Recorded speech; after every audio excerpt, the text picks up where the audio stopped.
மக்களை தமிழ்நாடு அரசு போக்குவரத்து கழகத்தின் சார்பாக விடப்பட்டுள்ள எலெக்ஷன் எக்ஸ்பிரஸ் 2026 ஆடி போனார் அண்ணன் விஜய் அவர்கள். எப்படி ஆடி போனார் அண்ணன் விஜய்? சிபிஐ கேட்டது 100 கேள்விகள் மாதிரியா கேட்டுட்டாங்க. காலையில் 11:35 சாயங்காலம் 5 மணி வரை கேட்ட ஒவ்வொரு கேள்விக்கும் அண்ணன் சொன்ன பதில் ஒன்று எஸ் நோ எஸ் நோ, இப்படி அப்படி, இவ்வளோதான், எஸ் நோ தான்.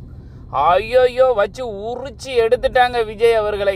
விஜய் அவர்கள் நிற்பாரா, இந்த தேர்தல் காலத்தை விட்டு ஓடுவாரான்னு தெரியல. இதில் என்ன காமெடினா, காங்கிரஸ் கட்சி விஜயவே கதி என்று நம்பிக்கொண்டு தான் இந்த களத்தில் இறங்குச்சு. ஆட்சியில் பங்குன்னு திமுகவை பகைச்சுது.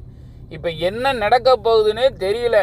இப்போ விஜய் அவர்கள் சோர்ந்த முகத்தோடு திரும்ப வந்திருக்காரு வீட்டுக்கு. இப்போ திரும்பவும் வக்கீலெல்லாம் கூப்பிட்டு திரும்பவும் அவர் ஒரு தடவை கிளாஸ் எடுக்க போகிறார். இப்போ அடுத்தால எப்போ கூப்பிடுவாங்கன்னு தெரியலை. ஆமாம், இப்படியெல்லாம் இதுவே படுத்துறது இல்லை. கேட்ட கேள்விக்கு நடுங்கிட்டாப்புல. எத்தனை மணிக்கு வந்தீங்க, எங்கே உங்களுக்கு பெர்மிஷன் தெரியுமா, யார் கொடுத்தா, பேப்பரை படித்து பார்த்தீங்களா, இப்படி ஒவ்வொரு கேள்வியும் சரமாரியான கேள்வி. எதுக்கும் தெரியாது அவங்க பார்த்தாங்க.